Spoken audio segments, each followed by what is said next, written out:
आज धनतेरस है।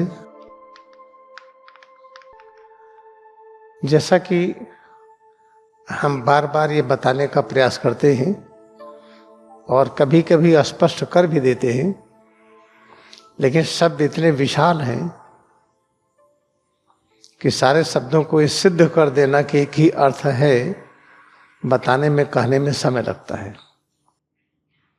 जैसे धनतेरस क्या है, फिर इसके बाद धृतराष्ट्र उवाच क्या है, समत्व क्या है, हम कौन है, आप कौन हैं, ध्यान क्या है, क्रियायोग क्या है, सबका एक ही अर्थ है, अलग अलग नहीं। तो इसको समझने में पढ़ के नहीं समझ पाएंगे, या लेक्चर सुनिए, यूट्यूब देखिए, समझ में आएगा नहीं। आंशिक समझ में आएगा, एक इशारा होगा। समझ में तब आएगा जिसे बहुत बड़ा शब्दकोश कहते हैं अद्वैत का। अद्वैत के शब्दकोश को ईथर कहते हैं।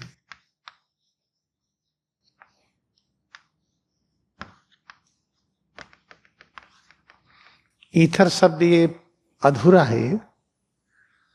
किसी शब्द का अर्थ जान लीजिए तो अधूरा हो गया। ईथर कुछ ऐसी कल्पना करिए, एक ऐसा शब्दकोश है जो अदृश्य है, जिसमें घुसिए हर शब्दों का एक अर्थ ही नजर आता है। तो जो ईथर फिजिक्स में, साइंस में जो वर्णन हुआ है वो अधूरा है वो, लेकिन उन्हीं अधूरे शब्दों को लेकर के ही बताना पड़ता है, क्योंकि पूर्ण शब्द की अभिव्यक्ति संभव नहीं है। तो धनतेरस किसको कहते हैं? जब क्रिया योग ध्यान करके सच की अनुभूति करते हैं। सच की अनुभूति है योग की अवस्था। योग कहते हैं दूरी और समय, ये दोनों शून्य हो, इसको योग कहते हैं।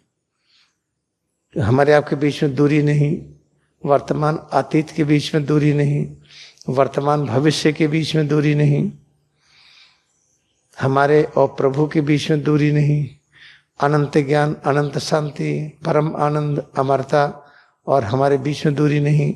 इसको कहते हैं योग की अवस्था। जब योग की अवस्था में आते हैं तब धनतेरस के बारे में क्या ज्ञान होता है, ये हम आपको समझाना चाहते हैं। धन कहते हैं वह शक्ति जो शक्ति सिर से पैर की उंगली तक इस रूप में प्रकट हुआ है और इसी को संचालित कर रही है। और वही धन दृश्य जगत के रूप में प्रकट हुआ है। दृश्य जगत संचालित है। जब सिर से पैर की उंगली तक इस धन की क्रियाशीलता खत्म हो जाती है तो उसको कहते निधन हो गया।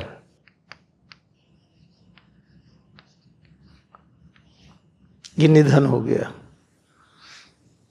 तो निधन का अर्थ क्या है कि धन की क्रियाशीलता निष्क्रिय हो गई, अब क्रियाशील नहीं है। उसी को परंपरागत से कहते हैं कि मर गया। उसमें सिर से पैर की उंगली तक विघटित हो जाती है। 24 तत्व अपने मुख्य स्रोत में चले जाते हैं, क्योंकि ये स्वरूप 24 तत्व का मिलकर के बना हुआ है। जब निधन होता है 24 तत्व जो संयुक्त हैं ये अपने अपने अनंत स्रोत में चले जाते हैं। तो तेरस किसको कहते हैं? तेरस है, तेरस से बना है। तेरह क्या है? ये जो सिर से पैर की उंगली तक एकाग्र होते हैं, योग की अवस्था आती है, तब पता चलता है कि अपने अंदर 14 भुवन हैं।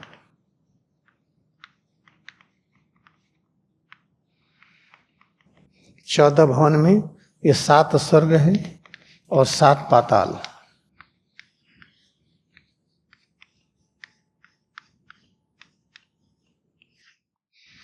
सात स्वर्ग 7 पाताल मिलकर के 14 होते हैं। तो जो 13वां भुवन है उसी को 13वां भुवन, उसी को तपोलोक कहते हैं। 13वें भुवन को तपोलोक कहते हैं।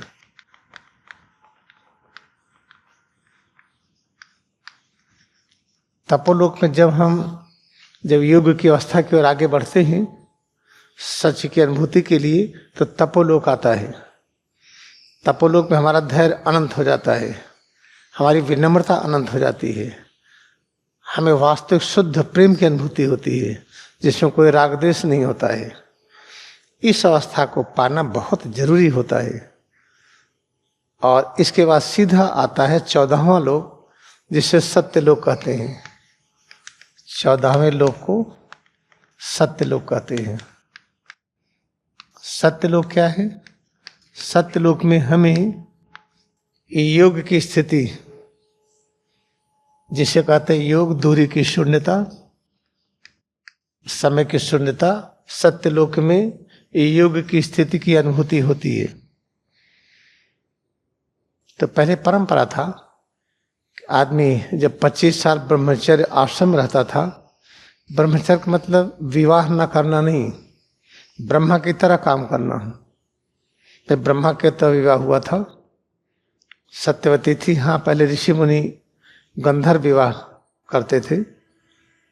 जब साथ में रहना हुआ, किसी को आना संतान में तो रहते थे, नहीं तो साथ रहने की अनिवार्यता नहीं थी। तो जब सत्य लोग पहुंचते हैं योग की अवस्था में, तो उसके पहले जो 13वें लोक है, इसका बड़ा ही महत्व है।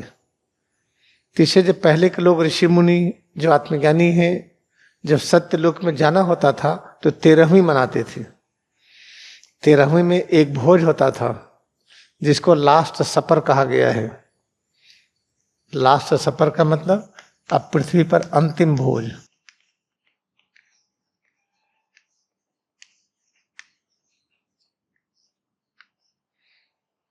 इसके बाद वो अपना एक संक्षिप्त प्रवचन करते थे और चले जाते थे। इस लास्ट सफर को अंतिम भोज कहते हैं। और अंतिम भोज करने के बाद उनका एक प्रवचन होता था, जीवन की अनुभूतियों को सबको बताते थे और स्वेच्छा से सत्यलोक में प्रवेश कर जाते थे।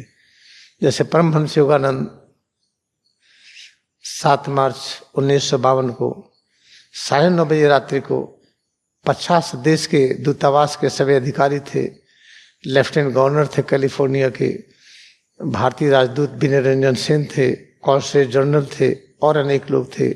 सबके सामने अपना संदेश दिया और एक भोज का आयोजन हुआ था।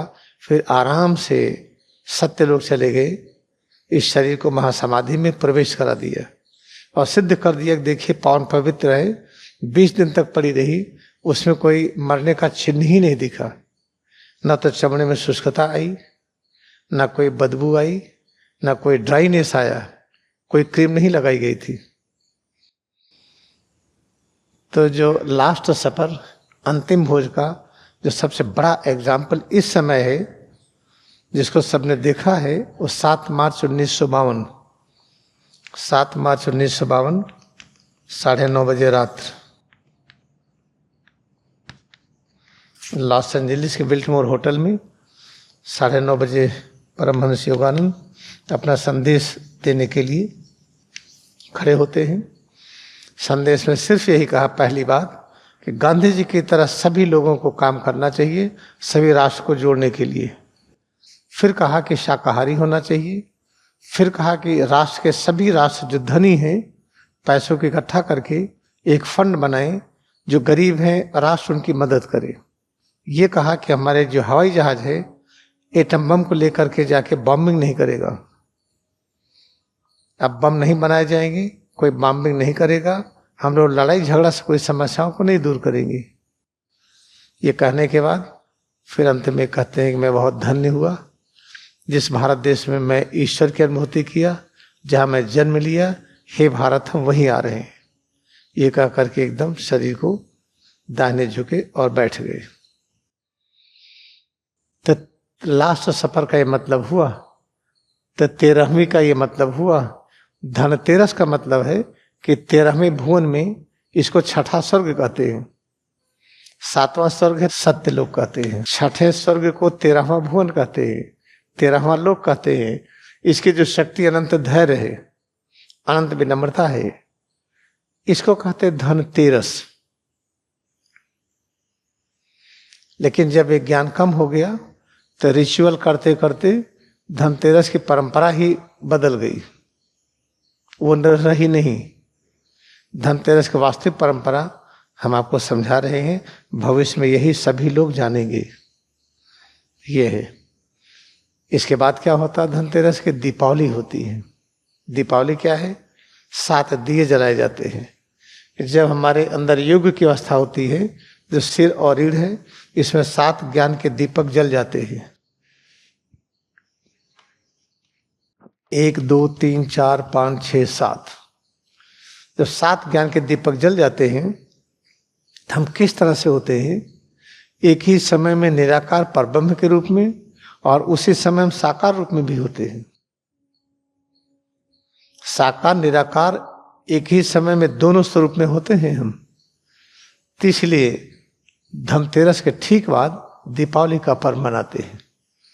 फिर उसको लोग तरह तरह की कहानियां बनाते हैं। दीपावली इसलिए मनाई जाती है, उसलिए मनाई जाती है, जिसके जो मर्जी आया लिख दिया, कह दिया, ठीक है, कोई दिक्कत नहीं है।